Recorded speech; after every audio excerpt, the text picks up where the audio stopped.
జై శ్రీరామ్. అందరికీ నమస్కారం. వెల్కమ్ టు న్యూస్ అఖండ. నేను మీ కస్తూరి శ్రీధర్. మిత్రులారా, మహారాష్ట్ర రాజకీయాలకు సంబంధించినటువంటి ఒక మంచి అప్డేట్ని అయితే తీసుకొచ్చిన. ఖచ్చితంగా ఈ న్యూస్ అయితే మీకు నచ్చుతుంది. ఓకేనా? సరే, ఈ న్యూస్ చెప్పబోయే ముందు మీకు అందరికి కూడా ఒక చిన్న విజ్ఞప్తి. మిత్రులారా, మన సంస్కృతి, మన దేశం, మన ధర్మం, వీటిల్ని కాపాడుకోవడమే మన న్యూస్ అఖండ యొక్క లక్ష్యం. నేటి సమాజంలో నిజమైనటువంటి గళాన్ని వినిపించడం చెప్పాలంటే ఒక సవాలుగా మారిపోయింది. అది కూడా ఎటువంటి కార్పొరేట్ అండదండలు లేకుండా కేవలం మీలాంటి దేశభక్తుల మద్దతుతోనే మేము ఇక్కడి వరకు రాగలిగినాం. అయితే ఈ పోరాటాన్ని మరింత బలోపేతం చేయాలంటే మాకు మీ సహకారం ఎంతైనా అవసరం. మీరు ఇచ్చేటటువంటి చిన్న విరాళం కూడా నిజాన్ని గట్టిగా వినిపించడానికి మాకు వెన్నుముక అవుతుంది. మన ఛానల్ మనుగడ కోసం, సనాతన ధర్మ ప్రచారం కోసం మీ శక్తి మేరకు మీ వంతు ఆర్థిక సహకారాన్ని అందించాలని చెప్పేసి ప్రతి ఒక్కరిని కూడా పేరు పేరున కోరుకుంటున్నా. స్క్రీన్ మీద వచ్చేసి క్యూఆర్ కోడ్ ఉంటుంది, కింద వచ్చేసి గూగుల్ పే, పేటిఎం ఆ నెంబర్లు ఉంటాయన్నమాట. అలాగే కింద కామెంట్ సెక్షన్ లో అకౌంట్ డీటెయిల్స్ కూడా ఇస్తా. ఒకవేళ మీకు ఏదైనా డబ్బులు పంపడంలో ఇబ్బందులు తలెత్తితే అదే నెంబర్కి వాట్సాప్ ఉంటుంది. ఆ నెంబర్కి ఒకసారి మెసేజ్ చేయండి. మీరు కాల్ చేసినప్పుడు నేను ఏదైనా పని మీద ఉన్నా మీరు మెసేజ్ చేస్తే తప్పనిసరిగా నేనైతే రిప్లై ఇస్తా. దయచేసి ప్రతి ఒక్కరు కూడా సహకరించండి. నిన్న కూడా ఒక 2 వీడియోల ద్వారా నేను అడిగినా, కానీ పట్టుమని 10 మంది కూడా స్పందించాలి. నిజంగా ఆత్మసాక్షిగా దైవ సాక్షి చెప్తున్నా, 10 మంది కూడా స్పందించాల. మనకుండే సబ్స్క్రైబర్లు 2,70,000 మంది, కానీ 10 మంది కూడా స్పందించలేదంటే ఇంతకంటే బాధాకరం ఏదైనా ఉంటుందా? మీరు కూడా ఒకసారి ఆలోచించండి. సరే, ఇక న్యూస్ విషయానికి వస్తే, శరద్ పవార్ ఈయన పచ్చి సెక్యులర్ నాయకుడు.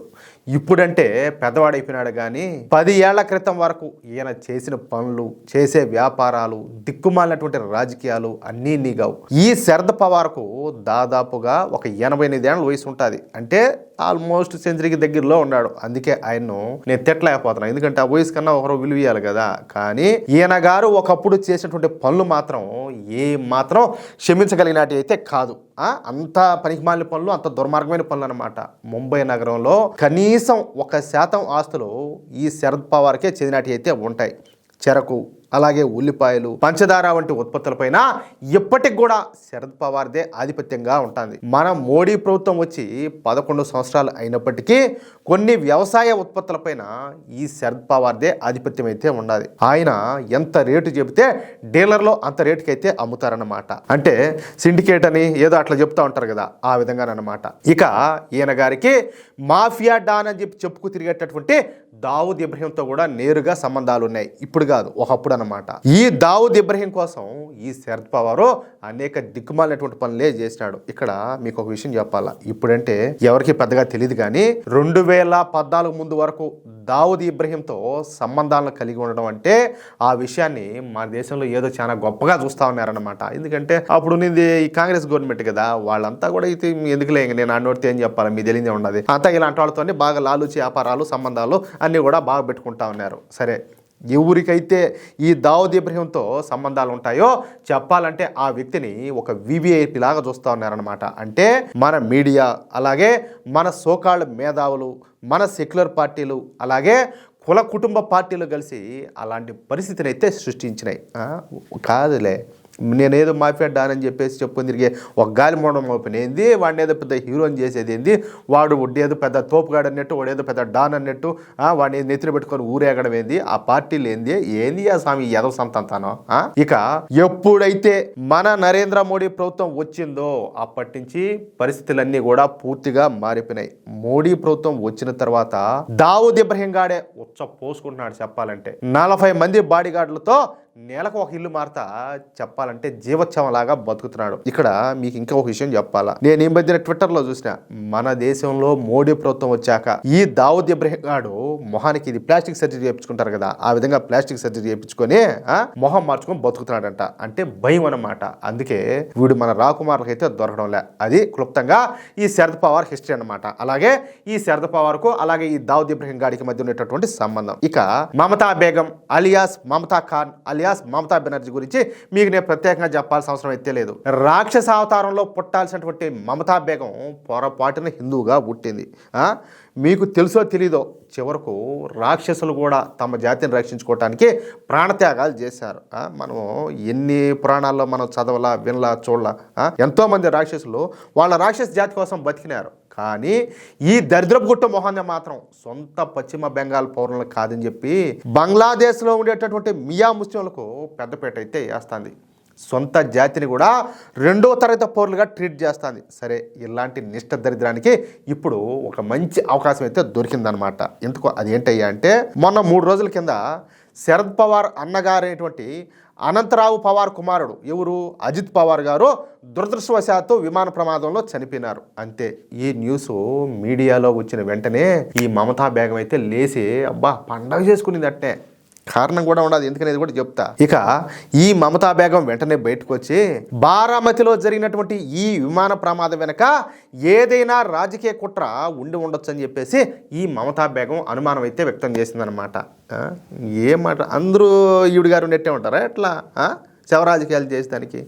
ఈ ఘటన పైన పూర్తి నిజాలు బయటకు రావాలంటే సుప్రీంకోర్టు పర్యవేక్షణలో విచారణ జరగాలని చెప్పేసి ఈడు గారు అయితే డిమాండ్ చేసింది. ప్రస్తుత దర్యాప్తు సంస్థలపైన నాకు నమ్మకం లేదు, అందుకే అత్యున్నత న్యాయస్థానం జోక్యం చేసుకోవాలని చెప్పేసి ఈ మమతా ఖాన్ అయితే కోరిందనమాట. అంతేకాకుండా అజిత్ పవార్ తిరిగి శరద్ పవార్ నేతృత్వంలోనే ఎన్సీపీలో చేరాలని చెప్పేసి ఆలోచన చేస్తా ఉన్నట్టు ఈ మధ్య అంతా కూడా వార్తలు వచ్చాయి. అటువంటి సమయంలో ఈ ప్రమాదం జరగడం పలు అనుమానాలకు తావిస్తుందని చెప్పేసి ఈ మమతా ఖాన్ దిక్కుమాలినటువంటి వ్యాఖ్యలన్నీ కూడా చేసింది. అంతేకాకుండా మోడీ ప్రభుత్వం మూలంగా దేశంలోని రాజకీయ నాయకులకు రక్షణ కరువైందని చెప్పేసి మాట్లాడిందనమాట. అర్థమైందా ఈవిడ గారి ఉద్దేశం?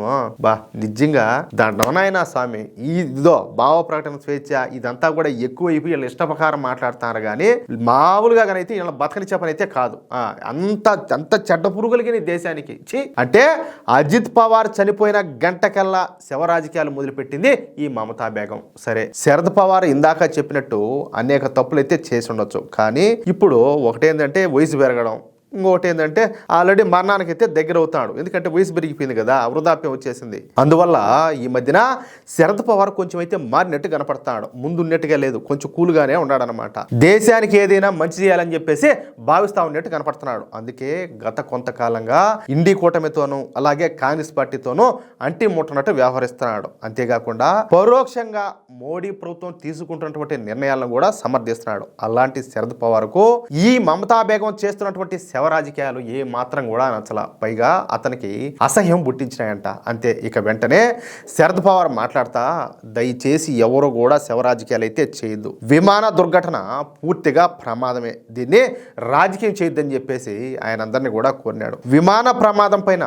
బెంగాల్ ముఖ్యమంత్రి అయినటువంటి మమతా బెనర్జీ అనుమానాలు వ్యక్తం చేసినటువంటి నేపథ్యంలో తొలిసారి మీడియా ముందుకు వచ్చినటువంటి శరద్ పవార్ ఈ మేరకు ఈ వ్యాఖ్యలన్నీ కూడా చేసినాడు. అజిత్ పవార్ మరణం మహారాష్ట్రకు ఒక పెద్ద షాకు. కష్టపడి పనిచేసేటటువంటి సమర్థుడైన నాయకుడిని రాష్ట్రం అయితే కోల్పోయింది. జరిగినటువంటి ఈ నష్టం ఏ మాత్రం కూడా పోడ్చలేనిది. అన్ని విషయాలు కూడా మన చేతుల్లో ఉండవు కదా. ఈ సంఘటనలో ఏదో రాజకీయం ఉండదని చెప్పేసి కోల్కతా నుంచి ఒక వాదన అయితే వినిపించింది. అంటే ఆయన ఉద్దేశం ఏంది? ఈ మాట్లాడింది కదా మమతా బేగమా, కానీ అలాంటిదేమీ కూడా లేదు. చెప్పాలంటే ఇదొక ప్రమాదం. ఇందులోకి దయచేసి రాజకీయాలను తీసుకురావద్దని చెప్పేసి ప్రతి ఒక్కరిని కూడా కోరుతున్నా. దయచేసి ఎవరు కూడా శవ రాజకీయాలు చేయొద్దంటూ మమతా బేగంకి దెమ్మ తిరిగిపోయేటట్టు షాక్ ఇచ్చాడు శరద్ పవార్. మరొకసారి ఈ మమతా బేగం పిచ్చివాగుడు వాకుండా అలాగే ఎవరు కూడా శవ రాజకీయాలు చేయకుండా ఉండేటట్టు చెప్పుతో కొట్టినట్టు సమాధానం అయితే ఇచ్చాడు. అది విషయం. మిత్రులారా, చూశారు కదా.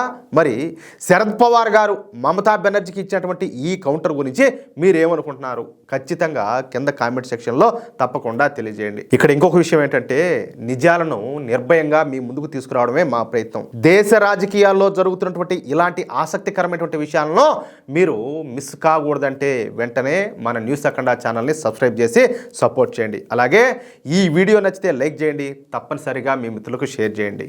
మీ ఆదరణే మాకు ఎంతో బలం. జై శ్రీరామ్, జై హింద్.